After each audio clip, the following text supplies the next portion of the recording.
Hi there, it's Mindfulness Coach Diane Yeo, and I recently returned from a 10-day silent meditation retreat, so I wanted to share my experience with you. It was powerful. I thoroughly enjoyed it. It doesn't mean it was easy. It was super challenging at different times, but it was so beneficial to spend that time in silence, 10 hours of meditation a day, and you go deep. You go deep for sure. It made me aware of so many things. First of all, where do I start? Well, the power of intention was huge for me. So before I left, I set an intention. I meditated and I wrote down and got really clear, why am I even going? So my intention to go to this retreat was to deepen my connection to love, to be love and deepen my connection to love and the truth of who I am. Very simple and clear.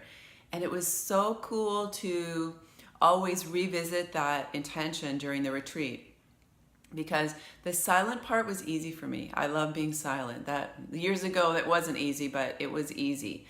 The challenge came in when a lot of times during the meditation. So when I had resistance, when I was really tired and thought I couldn't go anymore, when I had irritation or I was fidgety, I would always go back and ask myself the question, if this meditation is the very meditation that's going to take you to a deeper connection of love that you long for and a deeper connection to the truth of who you are you willing to do it?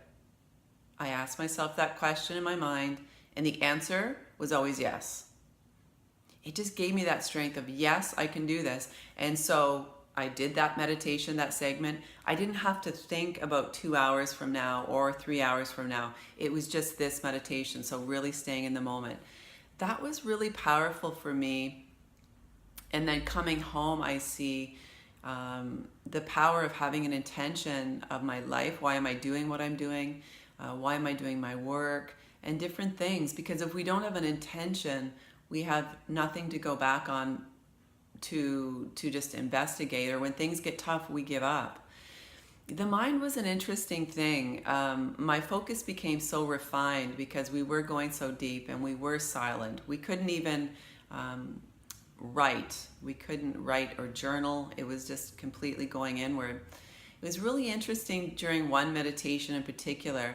I was so tired. I thought, I cannot. And there was a few more hours that I had to meditate. And my mind started thinking, oh my God, you're so tired. You might as well just give up now. Why don't you just go to your room? And you're going to be tired for the next 2 hours. Like, you might as well just forget this. Don't even do it anymore. And the more I was thinking that, the more tired I got. The magical moment came when I became aware of that thought. And instead of reacting, I chose to just look at it and not judge it, not push it away, not hate it, and just go back to the meditation. It may seem really simple, but is actually really powerful to notice how the mind is always commenting. And so the teaching that we were practicing was to notice when we have an aversion to something or a craving, because an untrained mind is either craving, like you long for it, like those meditations I had when I was so blissed or clear and energetic. My mind was loving it. My mind wanted more of that and was craving that and wanted to hang on to that. But that too passed and then shifted into another experience. So I noticed the impermanence. We were really being taught to explore and observe the impermanence of life. Everything is changing in every moment. And so not getting attached or not having that aversion. And everything was heightened. My senses were heightened, the sound, my sensations in my body. And I was very aware of how I was either craving or having that aversion or dislike. And I got to choose what I did with it. I'm really grateful to have had this experience and to that I carved out the time to do this. I felt really good about that, and that I went in with a strong intention. So the last time I did this was 22 years ago. And it was kind of surreal because it felt like it was two different people. That 22, I wasn't 22 then, I was older then. I was just 30 or so. And now, that's incredible, the shift. So just to acknowledge how much I've grown, how strong my mindset is, I still had tons of thoughts. It was still challenging, but my mindset was so much stronger. I was really focused. I was so filled with gratitude for being there. I was so much more clear. And so it's really great to acknowledge how far we've come, because sometimes the ego can tell us, well, you still have a lot more to learn, or there's way more to accomplish, and that's not true. So for me, I'm deeply grateful for this experience. It's been interesting to come back. My mind is still pretty empty and still, which is a beautiful thing.